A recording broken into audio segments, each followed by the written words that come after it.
বন্ধুরা, গতকাল ছিল 15ই আগস্ট। 600তম টেস্ট ম্যাচ খেলতে নেমেছে ভারত। ভারত বনাম শ্রীলঙ্কার মধ্যে যে 2 ম্যাচের টেস্ট সিরিজ শুরু হয়েছে, তার প্রথম ম্যাচের প্রথম দিন ছিল গতকাল। আজ ছিল দ্বিতীয় দিন।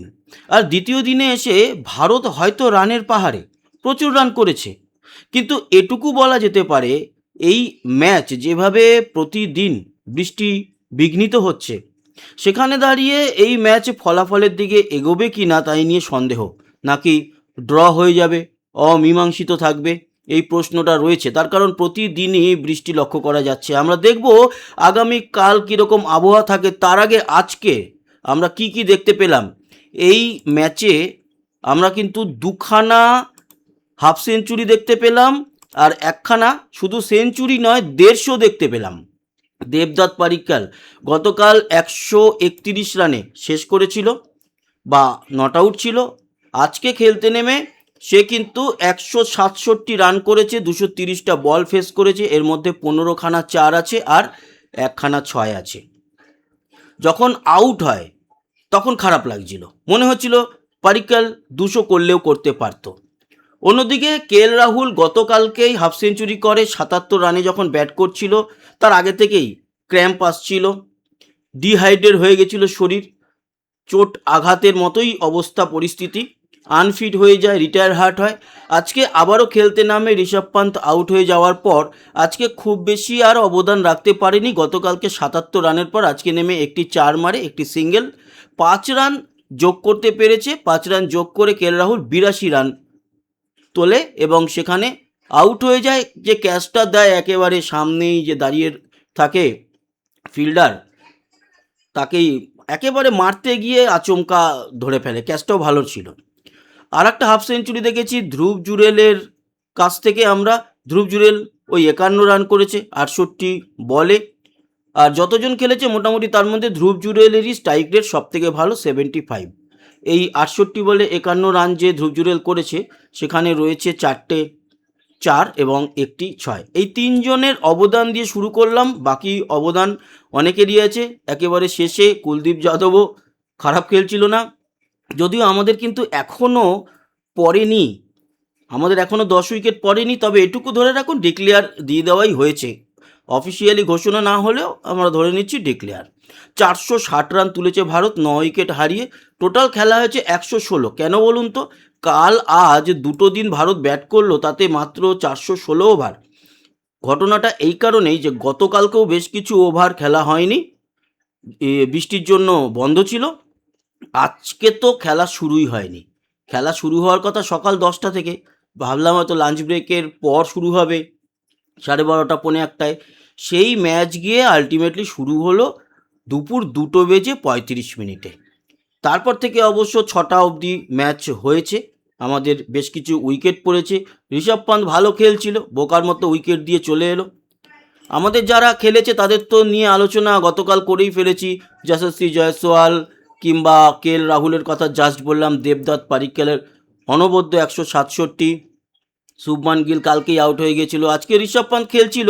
ঋষভ পান্ত খেলতে খেলতে হঠাৎ কী হলো জানি না, মারতে গিয়ে আউট হলো। ঋষভ পান্ত 62টা বল খেলে 39 রান করেছে, 4টে 4 রয়েছে, একটা 6 রয়েছে। ধ্রুব জুরেল অবশ্য পরে নামে, কারণ এর মাঝে আবারও রাহুল নেমেছিল। রাহুলের কথা তো বললাম, রাহুল তারপরে 82 রান করে আউট হয়। ধ্রুব জুরেলের কথাও শুরুতেই বলেছি, সেও ওই 68 বলে 51 রান করেছে, 4টে 4 একটা 6। দ্বিতীয় আমাদের যে প্লেয়াররা রয়েছে তাদের নিয়ে যদি আলোচনা করি, তাহলে রবীন্দ্র জাদেজা তারপরে খেলতে নামে। রবীন্দ্র জাদেজা আজকে 25 বলে 13 রান করে, একটা তার মধ্যে 4 ছিল।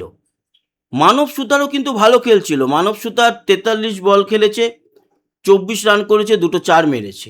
একটা দিক ধরেছিল মানব সুতার। যোগ্য হয়তো আগামী দিনে আমরা পেতে চলেছি আর একজন অলরাউন্ডার, স্পিনিং অলরাউন্ডার।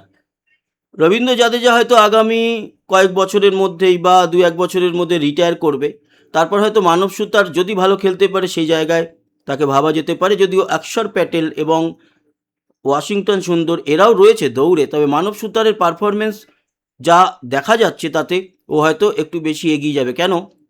এখনও এটা ওর দ্বিতীয় ম্যাচ। এখনও অবধি একটা ম্যাচ খেলেছে আফগানিস্তানের সাথে, দুটো ইনিংসে 7খানা উইকেট অলরেডি নিয়ে নিয়েছে, এক ম্যাচে 7 উইকেট।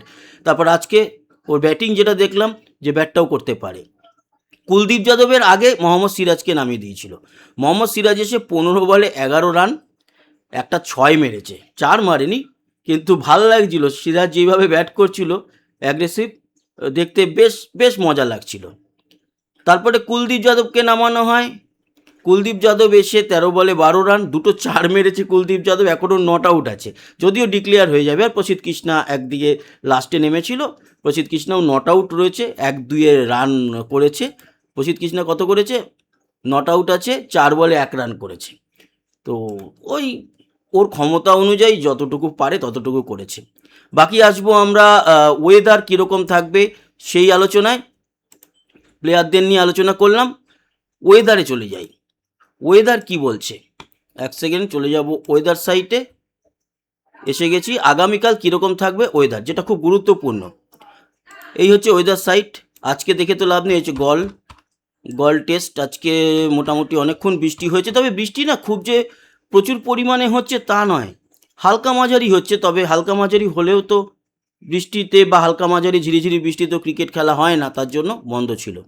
আগামীকাল সকাল থেকে আবারও গলে বৃষ্টি আছে, খেলা শুরু হবে সকাল 10টায়। আগামীকালকেও বৃষ্টি আছে, তার মানে বোঝা যেটা যাচ্ছে যে এই ম্যাচ মানে আদৌ কালকে খেলা হবে। তো কালকে তো একেবারে বিকেল থেকে সন্ধ্যা অবধি দেখতে পাচ্ছি সারাদিনই হালকা মাঝারি বৃষ্টি চলবে। এটাই তো একটা চাপের। ফুটবল হলে নয় হয়ে যেত। বৃষ্টির পরিমাণ কি বলছে? হ্যাঁ, বৃষ্টির পরিমাণও বলছে যে কালকের সকাল থেকে শুরু করে সন্ধ্যে অবধি গলে তো বৃষ্টি রয়েছে। ফলে আগামীকালকেও মানে খেলা নিয়ে সন্দেহ থাকছে, কতটুকু খেলা হবে কি হবে না। এই ম্যাচ মনে হচ্ছে যেন ড্রর দিকে চলে যাবে, অমীমাংসিতভাবে থাকবে।